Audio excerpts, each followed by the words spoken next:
भारतीय मार्केट्स के लिए ख़राब दिन और ख़राब हफ्ता। एक ही अच्छी चीज़ है कि आज ये हफ्ता ख़त्म हो जाएगा और उसके बाद 2 दिन मार्केट ट्रेड नहीं करेगा, तो कम से कम 2 दिन मार्केट गिरेगा नहीं।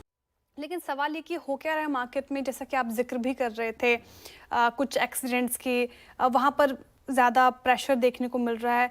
अब कौन से लेवल्स इंपॉर्टेंट हैं? कल का लो अगर हम तोड़ देते हैं आज के सत्र में, तो कौन से नए लेवल्स खुलेंगे? और अब क्या शॉर्टिंग के मौके बन रहे हैं मार्केट में, वही मान के चलें या अभी भी वेट करना चाहिए? देखिए, ये जो मार्केट है ना, ये इस समय इतना ज़्यादा ख़राब हो चुका है।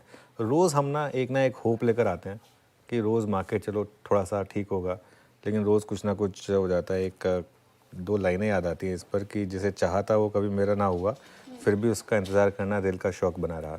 तो मार्केट में रोज़ आप तेज़ी की उम्मीद करते हैं कि रोज़ तेज़ी होगी, लेकिन मार्केट रोज़ आपको डिसअपॉइंट कर रही है इस समय।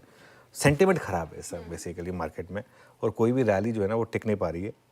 अच्छा, एक और चीज़ श्रेया, ऐसा भी नहीं है कि इस मार्केट में बस आपने शॉर्टिंग की और पैसा बन गया। फॉर एग्जांपल, कल दोपहर को 2 बजे के बाद जिस तरीके से मार्केट में 300 पॉइंट की रैली आई होगी, शॉर्ट भी हिल गया होगा एक बार के लिए। तो उसमें ऐसे में आप करें क्या? इस मार्केट में कोई टेक्सचर तो है नहीं। बीच बीच में कल जैसे शॉर्ट कवरिंग रैलीज भी आती हैं। इस समय मैंने जैसा पहले भी कहा था, आपका फोकस होना चाहिए पैसा बचाने पर, क्योंकि इस समय मार्केट दलदल जैसा है। जितना आप इससे बाहर आने की कोशिश करेंगे, आप उसमें उतना और धंसेंगे। तो इसके लिए होप यही रखिए कि बस किसी तरीके से ये फेज़ ख़त्म हो, आएगा पैसा बनाने वाला फेज़ भी वापस आएगा। ये फिलहाल पैसा बचाने वाला फेज़ है। लेवल्स की आपने बात की तो 24,350 से 24,400 पर सपोर्ट है, और 24,500 से 24,550 पर रेजिस्टेंस। और बैंक निफ्टी की जहाँ तक बात है, बैंक निफ्टी में 54,800 से 55,000 पर सपोर्ट है, और 55,300 से 55,500 यहाँ पर रेजिस्टेंस है। 24,337 मतलब मैं तो सोच रहा था कि शायद मंडे को ब्रेक होगा, लेकिन मार्केट ने पहले ही ब्रेक कर दिया। और अब 200 डे मूविंग एवरेज क्लियरली अब यहाँ पर दिक्कतें कई हैं मार्केट की। असल में देखिए, दिक्कतें मार्केट की एक नहीं है। मार्केट में सबसे बड़ी दिक्कत तो ऑब्वियसली डोनाल्ड ट्रंप साहब क्या करेंगे वीकेंड पे, कोई भरोसा नहीं। और ऐसे में शायद कोई लॉन्ग पोजीशन नहीं लेके जाना चाहेगा, बिल्कुल किसी की हिम्मत नहीं होगी ऐसी मार्केट में लॉन्ग पोजीशन लेके जाने की। दूसरा, जिस तरीके का अर्निंग्स और कमेंट्री ऐसी कंपनियों से आ रही है जहाँ पर जगह नहीं है गिरने की, जैसे कि हमने बात की पीजी इलेक्ट्रोप्लास्ट की, वो। और बाकी तो खैर एफआईआईज का भी आज देखिएगा, मुझे लग रहा है कि आई थिंक 7% रहा होगा अब तक का सबसे लोवेस्ट लॉन्ग एक्सपोजर एफआईआईज का। आई थिंक हम जिस तरीके से मार्केट 7 हाँ 7, और मेरे ख्याल से हम जा रहे हैं उस तरफ जिस तरीके आज भी एग्रेसिव शॉर्टिंग हुई होगी एफआईआईज की। और कल देखिए क्या है, कल कैसे सक इन किया टुवर्ड्स द एंड। बहुत लोगों को लगा कि ये तो पैनिक बॉटम है, हार्ड बॉटम है, और ऐसा कोई एक दिन लगा मार्केट को वो उस थ्योरी को नेगेट करने में। तो ये बेसिकली हुआ क्या, आज जो आप कल जो लोअर लेवल से आपने जो रैली दिखाई थी प्योरली एक्सपायरी लेड, मार्केट ने उसको पूरा का पूरा आज धराशायी किया है, पूरा का पूरा बेसिकली। हमने जो वो लॉट साइज आधे हो गए थे ना, यानी आप मोटे तौर पे मान के चलिए 180 शॉर्ट हो गए होंगे आज मेरे ख्याल से एफआईआईज, यानी प्रीवियस लॉट के हिसाब से 360। बिल्कुल बिल्कुल, हाँ हाँ, है ना, वाकई बिल्कुल। I mean worst phase FIIs placement के टर्म्स में अगर आप देखें तो हमारे पास इस वक्त वर्स्ट फेज है ख्याल से। अनुज, रणनीति क्या रखे? हम डील पे क्लोज हो रहे हैं 24,388, और अगर खुदा न खास्ता वॉल स्ट्रीट पे थोड़ा सा भी 19-20 हुआ तो शायद हम सोमवार को इस दौर के सबसे लोएस्ट ट्रैजेक्टरी में खुले। हम वहाँ जा रहे हैं 24,100 पर हम जा रहे हैं 200 डे मूविंग एवरेज की तरफ। इसमें आई थिंक किसी को कोई डाउट नहीं होना चाहिए। कल वो एक्सपायरी की वजह से बच गए। अब आपने वीकेंड की बात करी ली, तो मैं थोड़ा सा आज की जो स्ट्रैटेजी है ना उस पर मैं थोड़ा सा कविता बिठाने की कोशिश करी है, पता नहीं फिट बैठेगी या नहीं।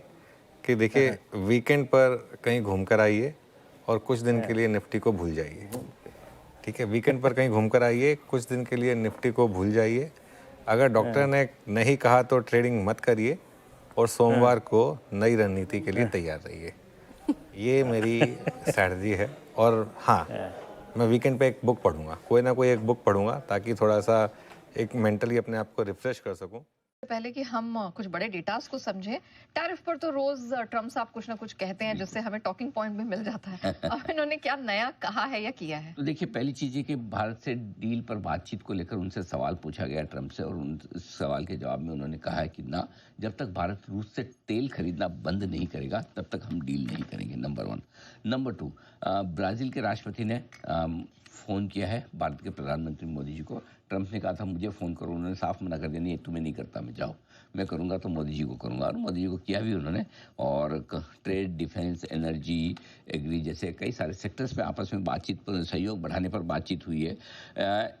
लेकिन इस बीच जो कुछ दोनों के बीच में बातचीत हुई वो इम्पोर्टेंट क्यों है? क्योंकि ब्राज़ील और भारत दोनों ट्रंप के निशाने पर, दोनों ही ब्रिक्स के सदस्य हैं और दोनों पर 50% टैरिफ लगा रखा है ट्रंप ने।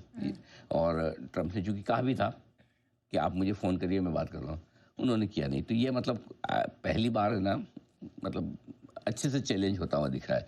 अब नया क्या हुआ है पूरे इस मैटर में? तो नया ये है कि ट्रंप का जो अड़ियल रुख है वो बरकरार है। कल भी उनसे जब पूछा गया तो बातचीत करेंगे, उन्होंने मना कर दिया कि नहीं बातचीत नहीं करेंगे जब तक कि आप रूस से इंपोर्ट करना बंद नहीं करते, यानी कि अभी तक वो अटके हुए हैं। दूसरा, आज कैबिनेट की बैठक है और इस कैबिनेट की बैठक में काफ़ी कुछ साफ हो जाएगा कि भारत का स्टैंड किस तरह का है।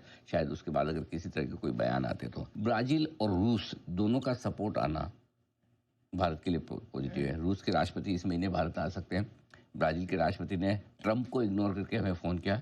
एक तरह से ये हमारे लिए पॉजिटिव तो है, ये सेंटिमेंट और कॉन्फिडेंस बढ़ाने वाली चीज़ है। हाँ, ये अलग बात है कि उससे ट्रंप नाराज़ होकर थोड़ा और आग बबूला होंगे, वो अपनी जगह, वो तो वैसे भी हो सकते हैं। उनको तो ट्रिगर करने के लिए किसी चीज़ की ज़रूरत नहीं, बिना ट्रिगर के भी हो सकते हैं, ट्रिगर पे ज़्यादा भी हो सकते हैं। बट ठीक है, कहीं ना कहीं आपको एक अपना स्टैंड लेना है। ये सारी चीज़ें तो नया यही हुआ है।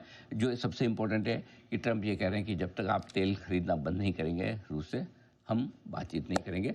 ब्राज़ील और रूस भारत के समर्थन में। शुरुआत सुस्त हुई, थोड़ा मोमेंटम मार्केट ने पकड़ा, फिर प्रेशर आया और अब एकदम फिर से हम डेज लो की तरफ चले गए। ये गिरावट क्यों आई? गिरावट के 2-3 कारण हैं। सबसे बड़ा कारण तो एफआईएस की बिकवाली का ही है।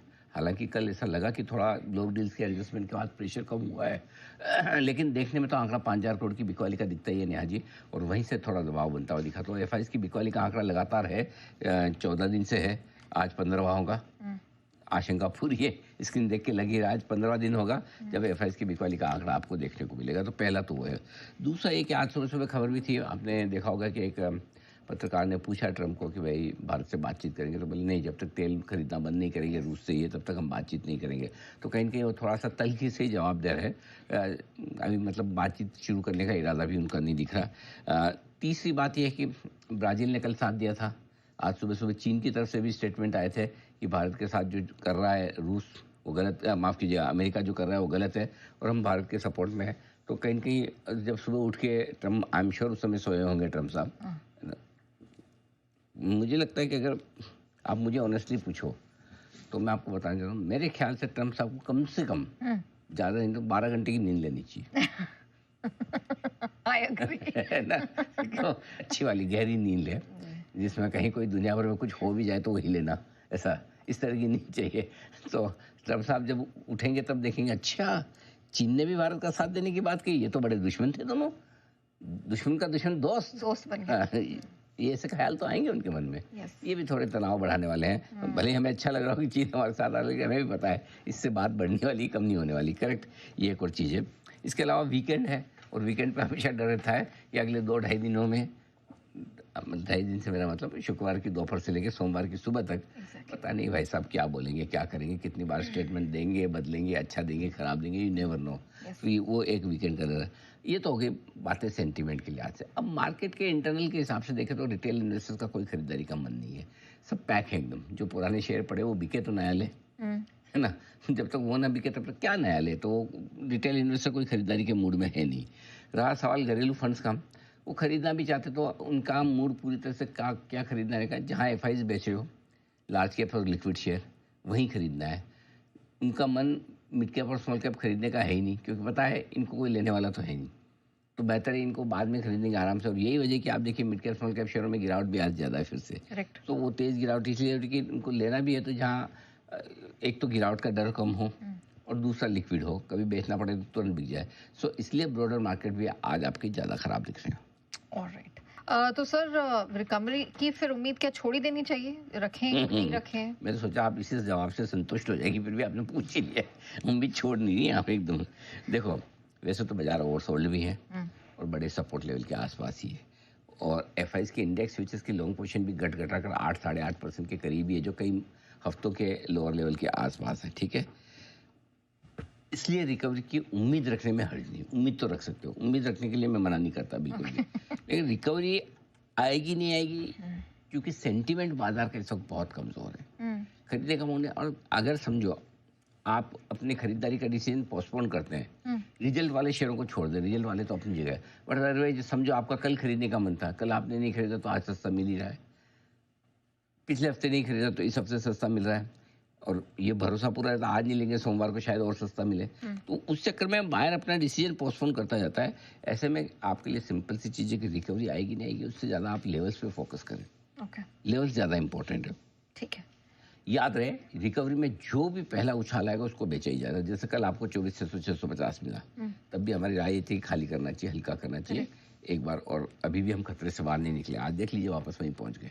कल क्लोजिंग में अपनी बात ही हुई थी, खतरे से बाहर निकले नहीं है। इस रिकवरी में वो दम नहीं है जो आप देखना चाहते हैं। जी, बाजार फ्रेश गिरावट दिखाते हुए नजर आ रहे हैं। ये अब जो लेवल है वो थोड़े से डराने वाले हैं आपके सामने स्क्रीन पर, और वो इसलिए कि कल के जो लोज से वहीं पर आ चुका है बाजार। 24,350 के आसपास कल लो बनाया था, एग्जैक्टली वहीं पर है।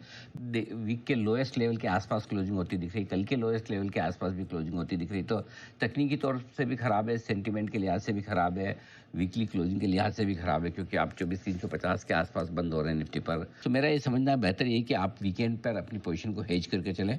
अगर आप निफ्टी पर हैं तो 24,200 का पुट होना चाहिए आपके पास में लॉन्ग पोजीशन पर, शॉर्ट है तो 24,500 का कॉल ऑप्शन रख सकते हैं।